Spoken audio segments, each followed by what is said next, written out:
La magia del caos es complicada de narices, así que presta atención porque voy a tratar de explicarla de la forma más sencilla posible. Se trata de una tradición mágica mucho más moderna de lo que la gente cree. Surgió en Inglaterra en la década de 1970 como parte de la subcultura esotérica y neopagana, y ha inspirado todo tipo de obras de ficción, como Dragones y mazmorras, Warhammer, etc., y a todo tipo de artistas como Grant Morrison y Alan Moore, quienes se autodenominan magos del caos, además de muchísimas más figuras y giros inesperados. Pero para entender qué es la magia del caos, cómo nació y cómo funciona, tenemos que retornarnos hasta una marioneta del siglo II después de Cristo.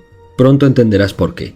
Vayamos pues a la antigua Roma del siglo II para conocer a Glaikon, el dios marioneta serpiente. Esta deidad fue creada por el oráculo griego Alejandro de Abonoteichos. Al menos inicialmente, el culto no adoraba una abstracción o el espíritu de una serpiente, sino que adoraba a una serpiente física real, que se decía que encarnaba al dios.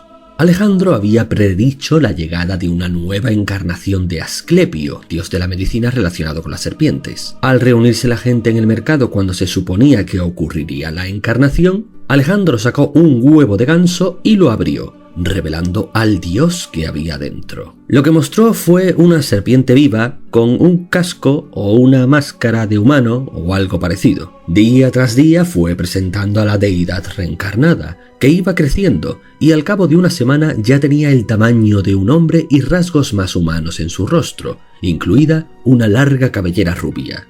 En este punto lo que le estaba presentando a la gente ya no era una serpiente enmascarada, lógicamente, sino una marioneta a tamaño humano que manejaba magistralmente. Casi todo lo que sabemos sobre Alejandro y Glaikon proviene del satírico Luciano, quien lo tachaba de ser un fraude, por lo que fuera. Hay que tener en cuenta de todas formas que Alejandro odiaba a los epicúreos como Luciano, así que había una enemistad patente entre ambos. Según los historiadores, lo más probable es que Alejandro no fuese muy distinto de otros oráculos de la época, aunque ciertamente Glaikon era una marioneta casi seguro.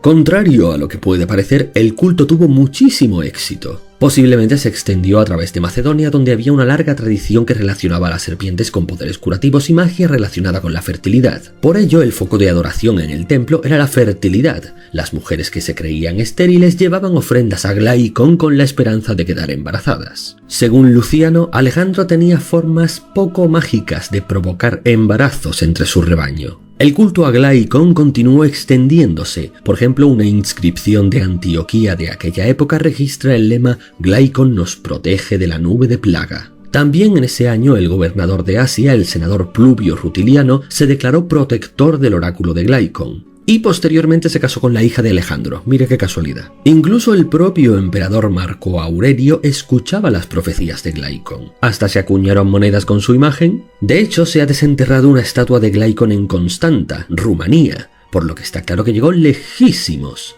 Pero a pesar de su éxito, si no habías oído hablar antes de Glaikon, es porque este fue tremendamente fugaz. El culto perdió seguidores después de la muerte de su líder y sobrevivió poco menos de un siglo.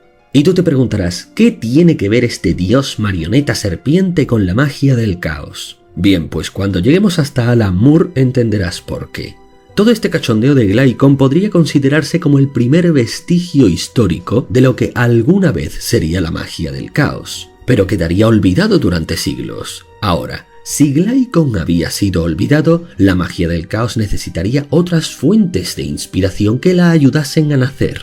Y la primera de ellas reaparecería a principios del siglo XX, alrededor del año 1907, con Austin Spare, al que muchos hoy llaman el abuelo del caos. El trabajo de Austin Osman Spare es en gran medida la primera fuente de la magia del caos.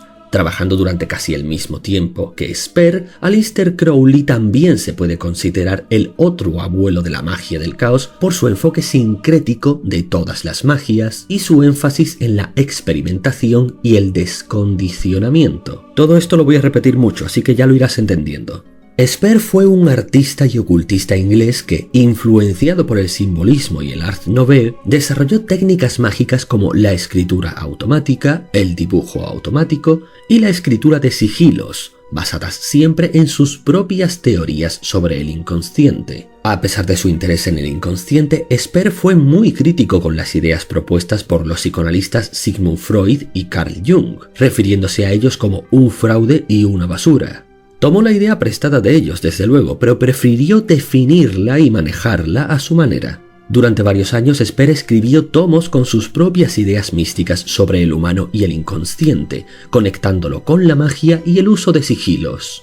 La magia de Esper dependía en gran medida de la represión psicológica. Según Esper, si la psique reprime ciertos impulsos, deseos y miedos, y estos tienen el poder de moldear o incluso determinar la personalidad consciente de una persona, eso significa que los impulsos reprimidos del inconsciente tienen la capacidad de crear una realidad a la que se nos niega el acceso. Él veía la mente inconsciente como la fuente de todo poder mágico. Es decir, que un deseo mágico no puede volverse efectivo hasta que se haya convertido en parte de la mente inconsciente. Una vez dentro del inconsciente, el deseo o impulso adquiriría el poder mágico suficiente para modificar la realidad, y para utilizar ese poder latente había que desbloquearlos a través de sigilos. Aprovecho ahora para dejar claro que yo me limito a narrarte lo que pensaba esta gente, y nada más. No estoy diciendo que lo que pensaban fuera verdad.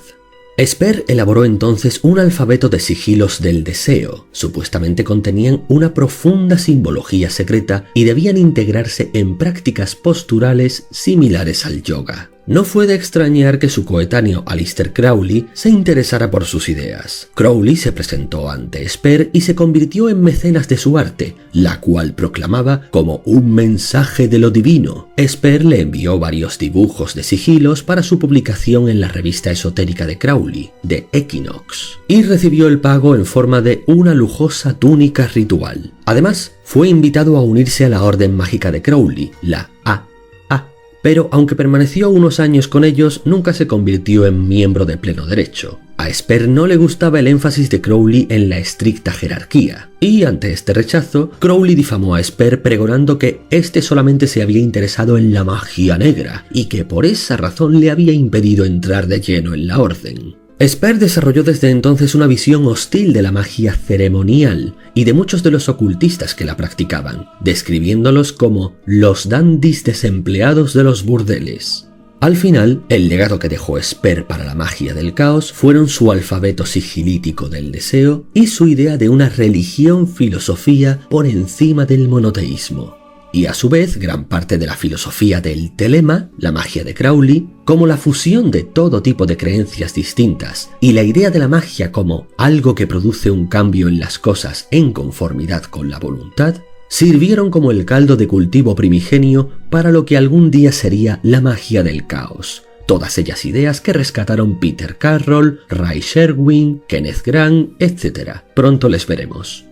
Ahora es cuando llegamos a los años 50, 60 y 70. En los años 50 nació otra de esas corrientes místicas de naturaleza intencionalmente caótica. Hablamos de la Wicca, una religión sincrética neopagana moderna, vinculada con la brujería y todo tipo de religiones antiguas. Se cree que nació en 1954, de la mano de Gerald Gardner, un funcionario jubilado británico que afirmó haber descubierto una antigua religión pagana, aunque en realidad lo que hizo fue mezclar varias de ellas. La Wicca no está nada centralizada y se divide en aquelarres independientes, cada uno con su propia organización, algo que sería muy típico en la magia del caos. La Wicca se basa en gran medida en la triple diosa y el dios astado. Estas deidades tienen muchos aspectos diferentes y, en resumen, para ellos cualquier deidad de cualquier panteón no es más que uno de los muchos aspectos de sus dos deidades. Básicamente era una reinvención y una amalgama de todo tipo de tradiciones ocultistas paganas. Se centra más en los cultos de Europa y Norteamérica, pero puede beber de cualquier tradición esotérica o religión del mundo, por lo que, a pesar de que cada aquelarre mantiene su coherencia propia, basándose más o menos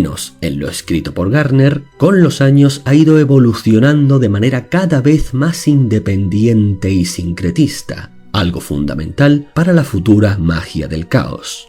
A lo largo de los años 60 surgieron el discordianismo, el movimiento punk y el posmodernismo, que se convertirían en influencias definitivas para la magia del caos. El discordianismo es un sistema de creencias basado en Eris, la diosa griega de la discordia, y se define como una religión virtual, una forma de contracultura o una crítica social más que otra cosa. Quizás la mejor forma de definirla sea como un reflejo esotérico de la contracultura de los años 60 y 70.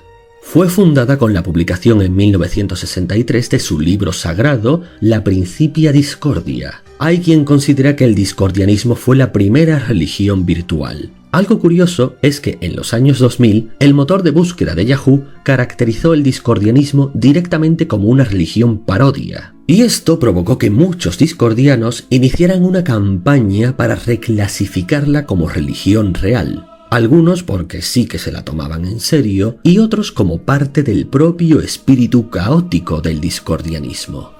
A mediados de la década de 1970 se empezó a hablar por fin de la magia del caos como una de las primeras manifestaciones posmodernas del ocultismo, basada en el rechazo a la necesidad de adherirse a una única convención sistematizada y destinada a usar las prácticas mágicas para obtener resultados concretos, en lugar de realizar cultos basados solo en la tradición y en la adoración de imágenes. Peter Carroll y Ray Sherwin son considerados los fundadores de la magia del caos, aunque se sugiere que había otros acechando entre bastidores. Carroll era un colaborador habitual de The New Equinox, la heredera de lo que alguna vez había sido la revista de Crowley, y cuyo editor era nada menos que Sherwin. Así fue como se conocieron.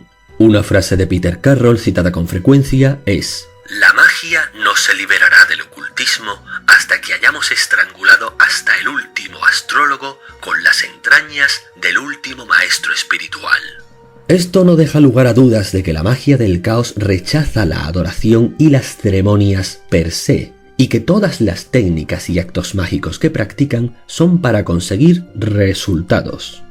La organización mágica del caos más famosa podría ser los Iluminados de Thanateros y el Templo de la Joven Psíquica. Los Iluminados de Thanateros, fundada en 1987, ha sido descrito como un intento de institucionalizar la magia del caos. Es decir, que son una contradicción en sí mismos. También han sido descritos como la Orden de los Magos del Caos serios. El Templo de la Psíquica Juventud, por su parte, fundado en 1981, se centra en la magia ceremonial y la magia sexual, es decir, el tipo de cosas que hacía Aleister Crowley en su día, pero añadiendo también un movimiento artístico experimental.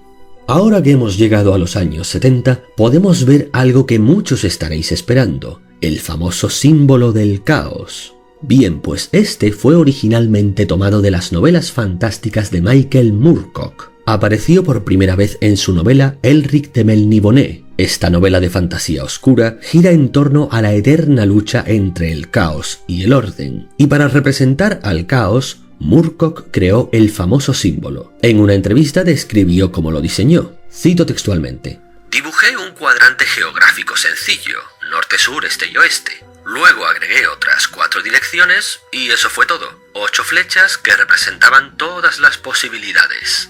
Bueno, pues desde entonces me he encontrado a gente que me ha dicho a la cara que es un antiguo símbolo del caos, a pesar de que fui yo quien lo diseñó».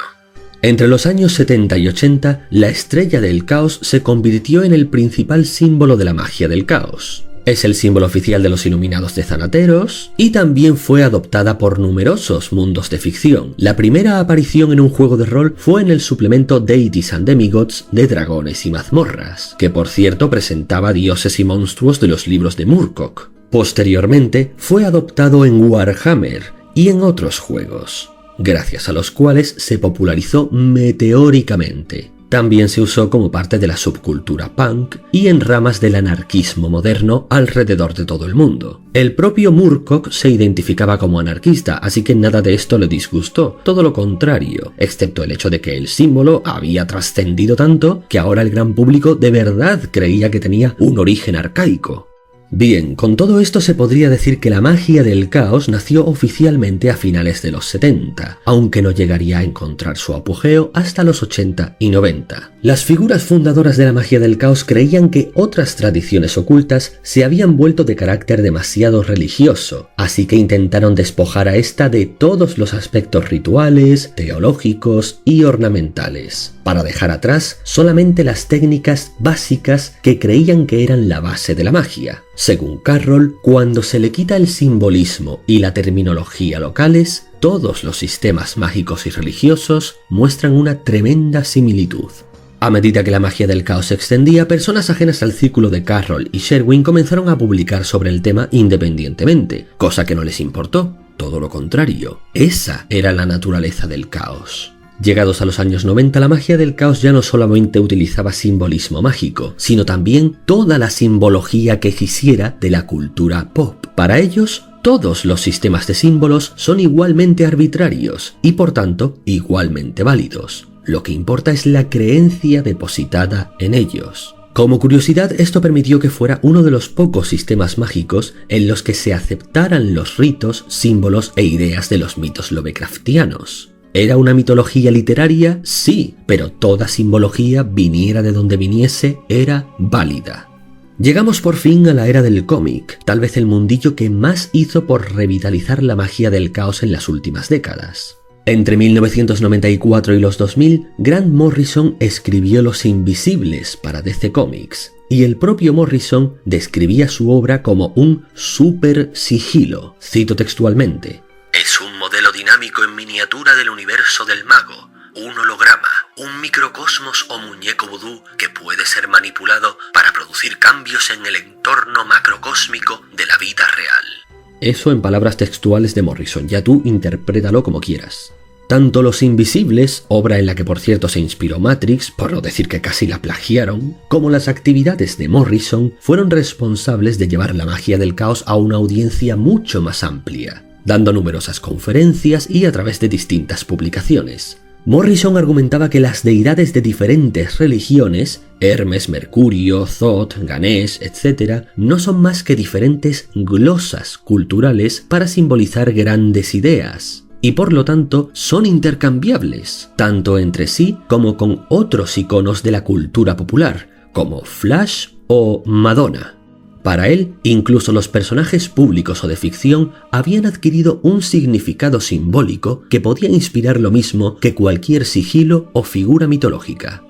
Llegamos entonces hasta el famoso escritor de cómics y novelas Alan Moore, autor de From Hell, Watchmen, V de Vendetta y otras obras magistralmente escritas y terriblemente mal adaptadas al cine. Moore asocia mucho la magia con la escritura y, cito textualmente, "Creo que la magia es arte, y que el arte, en cualquiera de sus formas, es literalmente magia.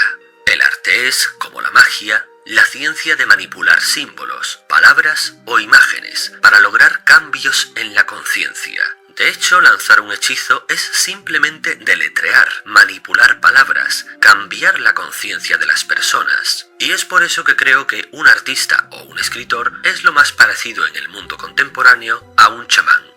Conectando sus creencias esotéricas con su carrera como escritor, conceptualizó un área hipotética conocida como el espacio de las ideas, describiéndolo como un espacio en el que ocurren los eventos mentales, un espacio de ideas que quizás sea universal. Nuestras conciencias individuales tienen acceso a este vasto espacio universal, al igual que tenemos casas individuales, pero la calle frente a la puerta principal pertenece a todos. Es casi como si las ideas fueran formas preexistentes dentro de este espacio. Entonces creyó que para navegar y orientarse por ese espacio habría que utilizar sistemas mágicos como el tarot y la cábala. En un principio, Moore también aceptó ideas de la religión de Crowley, el telema, como por ejemplo la conexión entre la voluntad del individuo con los cambios en la realidad. Practicó algunos de sus rituales mágicos con sus respectivos usos de drogas psicotrópicas, pero al cabo de un tiempo las abandonó, creyendo que eran innecesarias. Todavía no era un brujo del caos, pero estaba próximo a ser uno de los más famosos de la actualidad. Su inspiración para hacer esto vino cuando estaba escribiendo From Hell a principios de los 90, un cómic que contiene mucho simbolismo masónico y ocultista. Concretamente le asaltó la idea después de escribir uno de los diálogos en el que un personaje decía: "El único lugar donde indiscutiblemente existen los dioses es en la mente humana".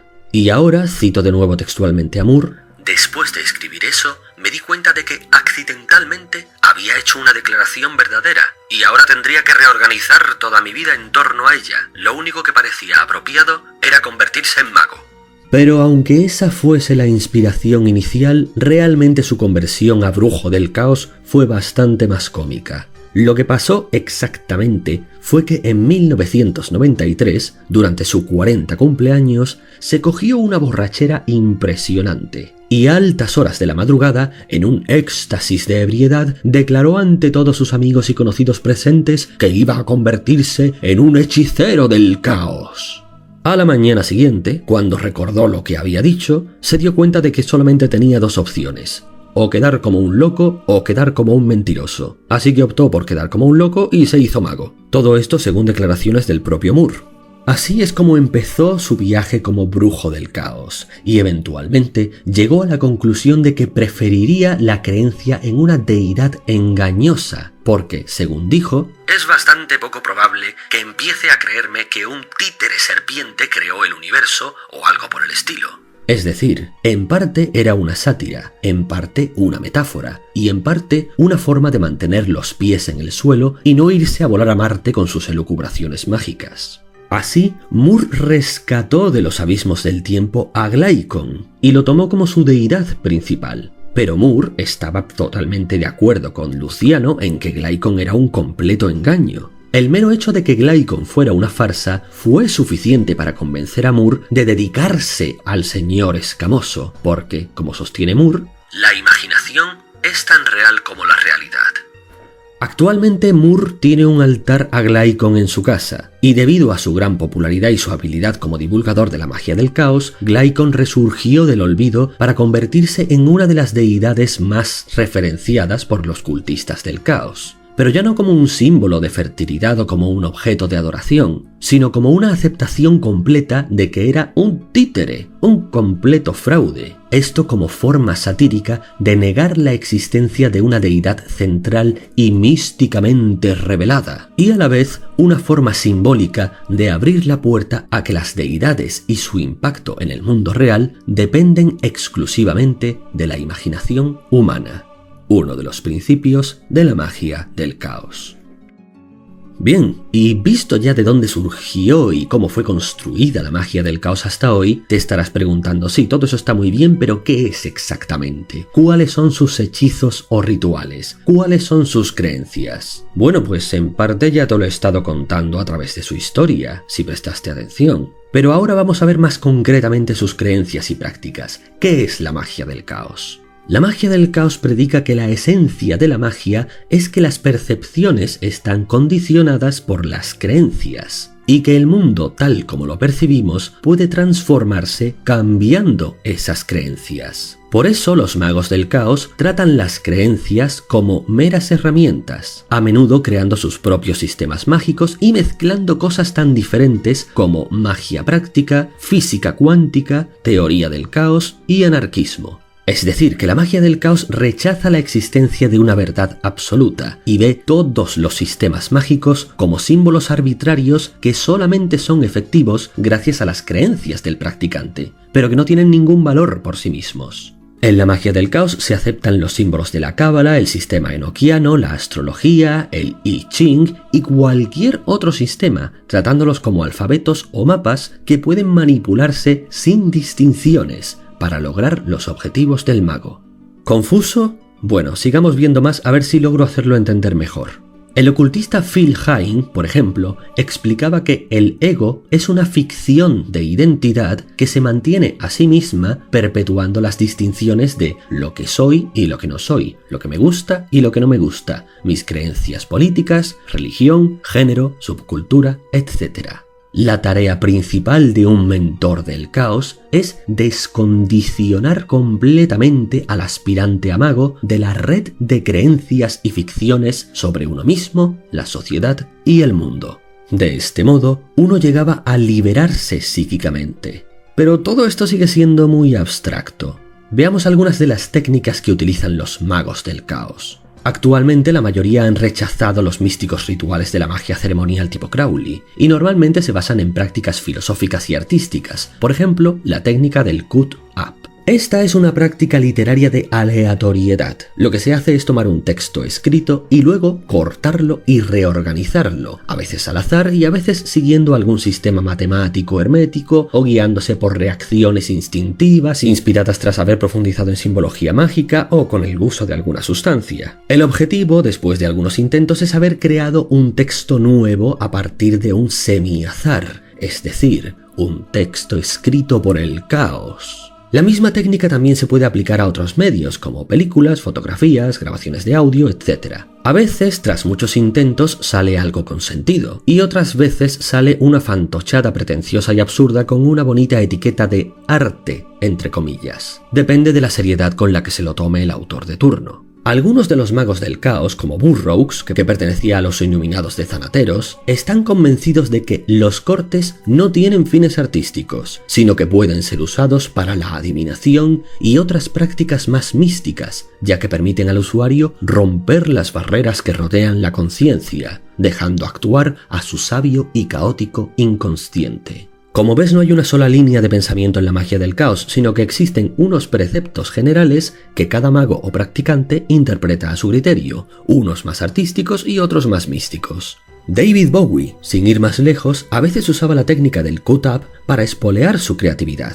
Él comparó la aleatoriedad de esa técnica con los sistemas adivinatorios tradicionales como el I Ching o el tarot. ¿Era David Bowie un mago del caos? No necesariamente. Algunos creen que sí y otros piensan que sencillamente le resultaba interesante. Otra de las prácticas de la magia del caos es la hipnosis. Como psicólogo, aquí debo aclarar algo. La hipnosis es real, pero no es lo que has visto por televisión. Es imposible inducir un trance mágico a una persona para lograr que cuando chasquees los dedos se piense que es una gallina. De hecho, es totalmente imposible conseguir a través del hipnotismo que una persona haga o diga algo que no estaría dispuesto a hacer o decir. Puedes desbloquearle un recuerdo, puedes desinhibirlo, puedes inculcarle una idea como dejar de fumar o incluso puedes introducirle un recuerdo falso, aunque esto último es de lo más difícil de hacer en hipnotismo, pero bueno. Pero nada de esto es posible si no se dan dos condiciones. La primera es que la persona acepte esto. Es decir, que por ejemplo tenga un deseo reprimido de decir algo, que tenga un recuerdo traumático al que no podía acceder, o que genuinamente quiera dejar de fumar y acepte esa idea interiorizada. Pero no podrías en cambio obligarle a declarar que es la reina de Inglaterra, o inculcarle la idea de que deje de beber si no tiene deseos de hacerlo, o introducirle el recuerdo falso de que vio un platillo volante si no se trata de una persona que crea en esas cosas. ¿Y cómo funciona el hipnotismo en la vida real? Bien, pues nada de agitar un péndulo o cosas así. Simplemente es una técnica de relajación guiada, en la que el terapeuta va relajando gradualmente al paciente y guiándole con su voz, a veces indicándole imágenes mentales como: visualízate descendiendo una escalera. Ahora bajas otro peldaño. Otro más. Ahora bajas otro peldaño más y los colores desaparecen. Todo está en blanco y negro. Ahora bajas otro peldaño más y no ves las paredes. Ahora otro más y no ves los peldaños, pero puedes seguir bajando, etc. Así al final la persona entra en un trance, pero nada mágico, sencillamente está en un nivel de conciencia muy bajo, como cuando estás a punto de quedarte dormido. En este nivel de conciencia y vigilia tan bajo resulta más fácil acceder a las partes más íntimas protegidas o reprimidas de la mente, porque, para entendernos y explicándolo un poco a lo bruto, los mecanismos de defensa de tu mente están apagados o actuando al mínimo. Pero recordarás que te dije que había dos condiciones, ¿verdad? Bien, pues la segunda condición, y no es broma, es que es imposible hipnotizar a una persona inteligente. ya que, para que el hipnotismo funcione, tienes que ceder el mando en cierto modo al hipnotista, que te va guiando a través del trance. Pero resulta que las personas inteligentes son muy resistentes a ceder el control de su mente a nadie, tanto si quieren hacerlo como si no. Bien, siento que me he alargado mucho en esto, pero al fin y al cabo es mi tema y quería aclararlo. Ahora veamos cómo ven el hipnotismo los magos del caos. Cada uno tiene sus propias técnicas, algunos mezclan y confunden prácticas como el hipnotismo con la meditación, algunos lo intentan de forma teatral como has visto en la tele, y otros en cambio sí que usan las prácticas clínicas, pero con un girito, y es que interpretan que si tienen éxito y llegas al trance, habrás accedido a tu inconsciente y a toda la magia y energía psíquica que éste oculta. Algunos lo toman como algo metafórico y que solo quiere decir que has desbloqueado tu creatividad o tus ideas reprimidas, y para otros es algo literalmente mágico. ¿Quieres ver algo más místico? Una de las prácticas más esotéricas de la magia del caos es el cambio de paradigma. Esto consiste en realizar un ritual hermético un día, un ritual de runas al día siguiente, un ritual lovecraftiano al día siguiente, y así, etcétera, en todo un ciclo. Cada vez que estés practicando uno de ellos, debes entregarte a él al máximo, rechazando todos los demás. Pero aún así, al día siguiente cambiarás radicalmente a otro sistema de creencias que sea lo más diferente posible al anterior. La teoría es que al hacer esto muchas veces, acabas desbloqueando una iluminación repentina que rompe tus ideas preconcebidas y te permite ver más allá de todas las tradiciones y creencias gracias al poder de la aleatoriedad. Al poder del caos. Hay muchas otras formas de practicar magia del caos, con o sin comillas, en serio o satíricamente, con intenciones artísticas o por puro amor al caos y la contracultura. Cualquier ritual, técnica o práctica de cualquier culto, creencia o ciencia puede utilizarse siempre que en este intervenga en mayor o menor medida el caos, la aleatoriedad, el inconsciente, la intuición o la rotura de paradigmas. Si todavía estás confuso, y no te culpo, y si quieres quedarte con una sola cosa segura, el principio central de la magia del caos es este: nada es verdad, todo está permitido. Y si aún así estás confuso, bueno, hay por ahí algún mago del caos que seguramente te diría que reflexionar acerca de la propia naturaleza incomprensible del caos es en sí una forma de practicar la magia del caos. Y esto es casi todo lo que se puede contar sobre esta creencia, práctica, filosofía, como lo quieras llamar. Espero que te haya resultado interesante y hayas aprendido algo nuevo sobre la cultura posmoderna e incluso la antigüedad. Si quieres oír más, házmelo saber. Por hoy eso ha sido todo y hasta la próxima.